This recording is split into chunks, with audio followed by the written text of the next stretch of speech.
So our next talk is a virtual talk. It's titled Uncovering Testing Gaps in OVN Incremental Processing by Jacob Tannenbaum.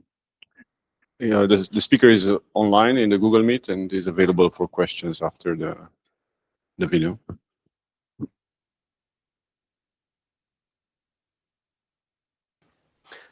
Hello, I'm Jacob Tannenbaum. I'm a software engineer with Red Hat. I've been working on OVN for a few years. I wanted to share a gap I saw in the testing of the incremental processor. Just a bit of important background info before diving in. Updates to OVN are processed in two ways. The first way is OVN recalculates the whole database, processing every object and generating every flow. That became expensive, so to help improve the scalability of OVN, the incremental processing engine was introduced, which breaks down updates with the goal of only updating the objects that need to be updated during a given transaction to avoid any unnecessary computation by processing objects unaffected by an update. For example, a logical router that has no ports can be deleted without needing to recalculate all the logical flows for all the logical switches or anything else, because those things won't be affected.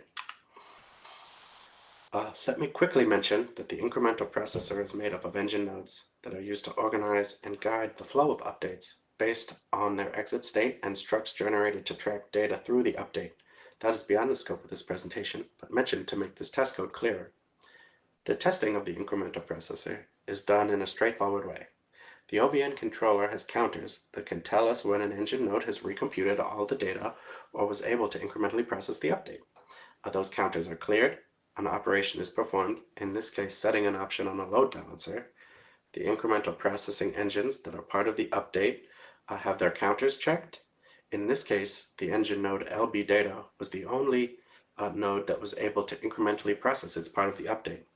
The last step of testing the incremental processing engine for a transaction is using the macro check no change after recompute, which saves the state of a number of northbound and southbound database fields, performs a recalculation of the database, and checks there is no difference between the database before and after the recalculation. The incremental processing of updates relies on internal OVN state to successfully process updates. Calling check no change after recompute blows away any internal state by performing a full computation of the database. Check no change after recompute is the issue. Using that macro means we're actually testing our ability to perform an update on a freshly recalculated database. The incremental processor, the incremental processor requires the state of internal OVN structs and databases to be in the right state for it to function properly. When we force OVN to fully recompute, all of that state is lost. As the project works to include more types of transactions to be incrementally processed, we will depend more and more on the internal state as fewer computations will be performed, and those internal structs need to be correctly maintained by the incremental processing engine, and nothing we currently do in our testing takes a look at the internal structs. And seeing where these issues occur requires an insight into how the incremental processor works and how the data is processed. Where I first saw this issue cropped up was a patch dealing with removing logical switches. It passed all the current testing, but because of the way internal state was maintained, deleting two logical switches without a recompute in between would cause a crash if a new switch was added. If a recalculation of the database was performed at some point in the chain, the issue would not happen. That was because the incremental processing engine was leaving the logical switch data path structs in a bad state, and that's how it would appear. Potential improvements to our testing, these I just kind of came up with, and I'm open to suggestions as to how this can be improved, if anybody has any.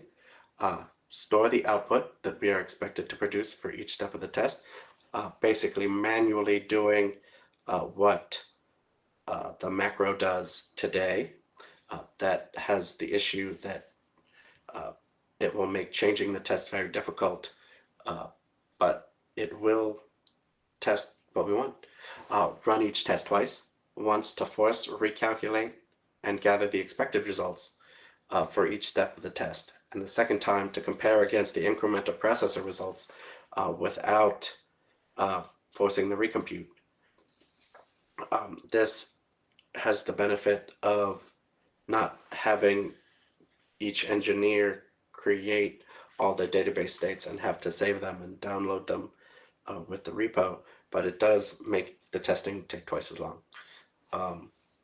Implement unit testing to check the validity of the internal data. That seems like it'd be a really large effort just in picking the unit test framework and starting to unit test all the functions that we have to get at that internal data. Yeah, that would be the probably the best way to do it, or the most thorough way to do it.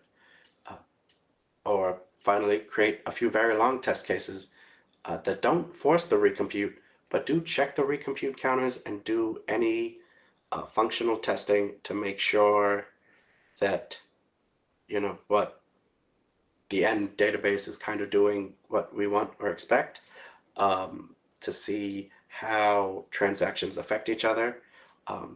This could work, but the problem with that is that some of these issues could be dependent on the order that these transactions occur, and yeah, that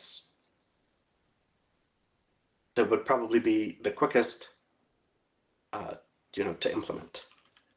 And hopefully, I am now online. If anybody has any questions. Thank you very much for listening, and for any comments that anybody has may have to improve this situation with our testing. Thank you very much.